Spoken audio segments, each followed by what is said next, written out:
According to data from 2019, only 36% of Americans are satisfied with their income. Of the Americans under 65 years old, only 33% were satisfied with the amount of time they had to do the things they love. In today's video, we're going to talk about the 3 steps to start living the rich life that you want, shame-free.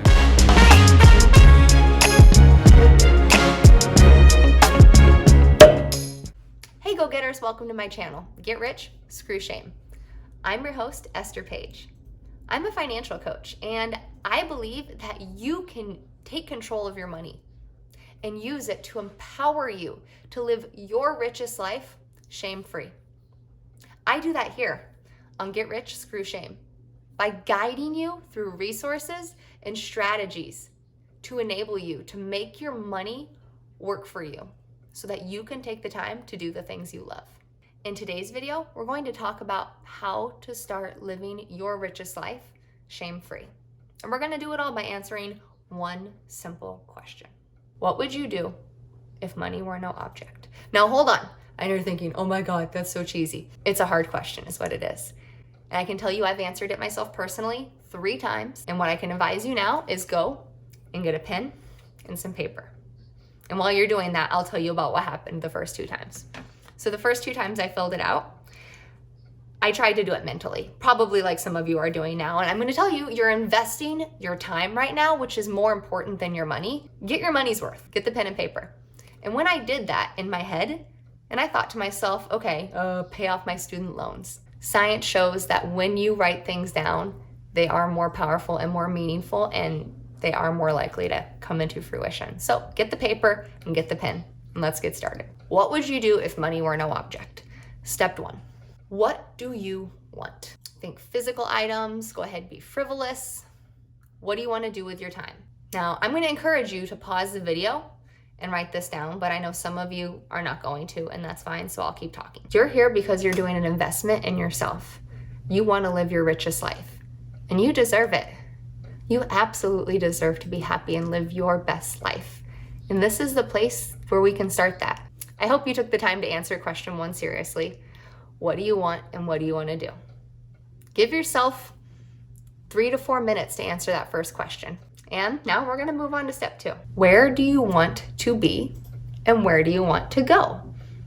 You might be thinking about your home. Are you happy in your current home? Would you like to live somewhere else? Would you like to live in space? Do you want to travel?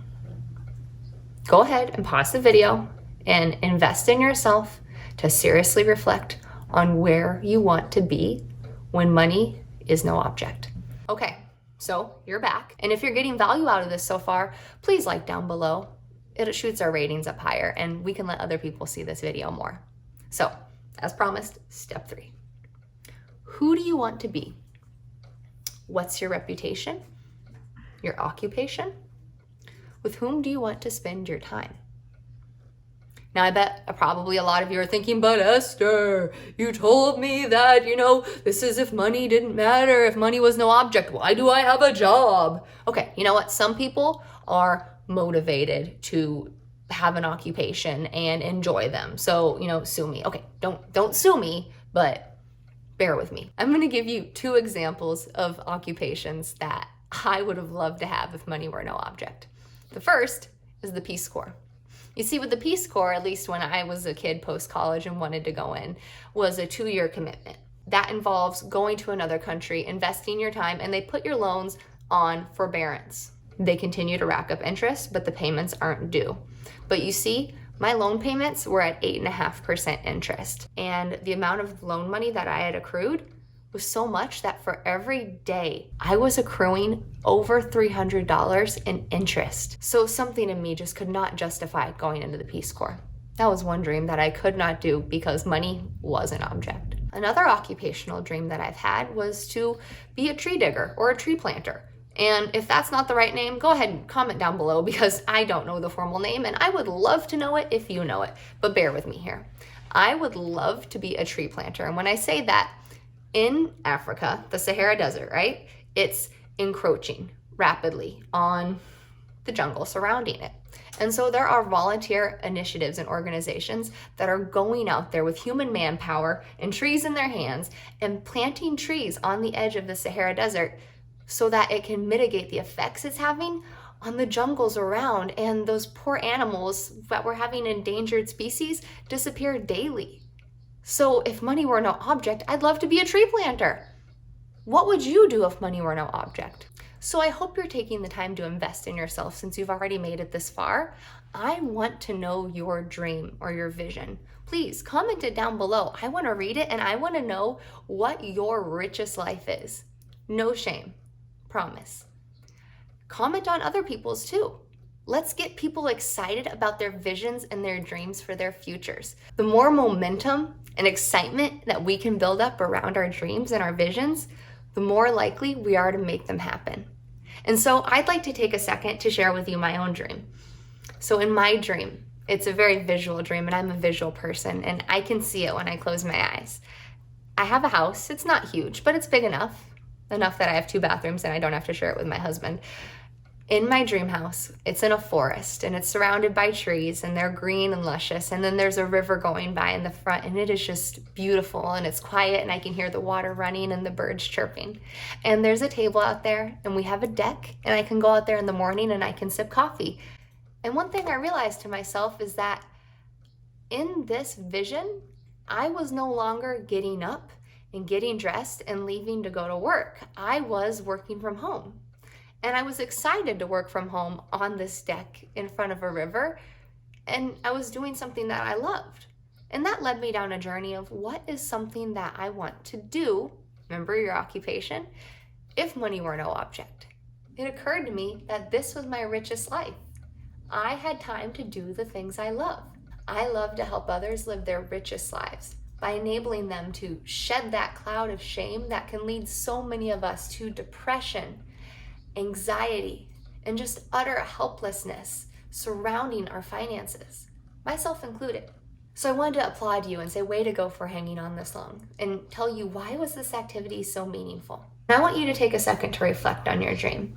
And chances are in your brain, you're probably wanting to label it as good or bad. And that's okay. But I want to encourage you to let that go. Let go of that shame that's telling you that your dream is okay or your dream is not. Because you deserve to live your richest life. You deserve to be happy. And you are investing your time in yourself right now.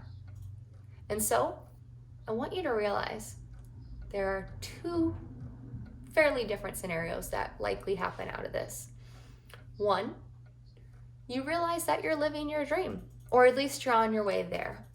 And to you, I say, bravo, you're doing it. Maybe you're here because you want to know more about budgeting, about how to put your money into action, about how to save for retirement. But you've got your 2 kids and your white picket fence and you live in the Swiss Alps with your massive dog, and I am happy for you. Share your dream down below. We want to hear your success stories and support you in getting the rest of your financial journey in order. Now, the other alternative is maybe you are having an aha moment and you're realizing that you are not on track to achieving your dream, and that's okay too. I love that. Thank you for coming here and sharing this with us so that we can know more about you and help you get there. Regardless of which option you are, we need to take the time to celebrate. You have taken the time to identify your vision of your richest life. And that is the first step in setting your goals. Again, I'd like to ask you to please take the time to like this video if you've gotten value out of it. Likes greatly help others find these resources on Google and on YouTube. So, what are next steps for you? Your job over the course of the next week is to create your dream board. And now I want you to understand everybody's got different abilities, whether you are a techie person or you are artsy or you are broke or you have no time. Your dream board is an essential step in formulating and planning your dream. And here's why. Science has shown that when we put our dreams down physically and we can see them, whether it's in a list form or in a picture, we are more likely to make those dreams come into fruition and actually happen. And by investing more time in what you want your dream to look like, you are being more committed to doing the hard work it takes to get to your future. And I know, and I will tell you now, it is going to be tricky. But on those days where you do feel depression or anxiety or helpless, or you just don't want to wake up out of bed in the morning, and you are able to see your vision, you will remember that you are doing all this so that you can live your richest life that you deserve, shame-free. So the first option is more of a list. Maybe you want to take your rambly paper that you did with us today and turn it into a list that's more organized. Maybe on paper so you can tape it next to your nightstand, or you want to make it on Word or Google Docs. More power to you. That's beautiful. I'm excited. Or maybe you are a more visual person and you really like technology and you want to do it on Pinterest. Your dream of where you want to go and where you want to be is to travel the world, and nothing excites you more than finding pictures of your favorite landmarks and compiling them into one place that you literally get to look at and daydream about, because this is your dream. Or maybe you are the crafty person who has some time during the coronavirus and wants to pull out their scrapbook kit or use their fancy Cricut cutter to make concrete pictures for your dream board, and you want to paste it up on the wall in your bedroom so when you roll out in the morning, you can look at it first thing and get excited. Whatever medium you choose, your homework this week, and yes, this is homework. You have homework. You need to create your dream board if you want to be successful. I'm so excited to hear about it. Comment down below so other viewers can be inspired and maybe even give feedback on their ideas. Let's establish a community here where we can inspire each other to grow towards our dreams and live towards that freedom to do the things that we really want. Kindly take a moment to click the subscribe button down below. This action is key to your success because now you'll be alerted to the next video in the series where we'll be building upon the dream board that you're creating and addressing the key information necessary for you to construct smart financial goals. And these goals will be those which enable you to take control of your money and empower you to live your richest life shame-free. And remember, the only thing more valuable than your money is your time. And I'm grateful that you chose to spend your time here with me and take the initiative to invest in yourself. See you next week.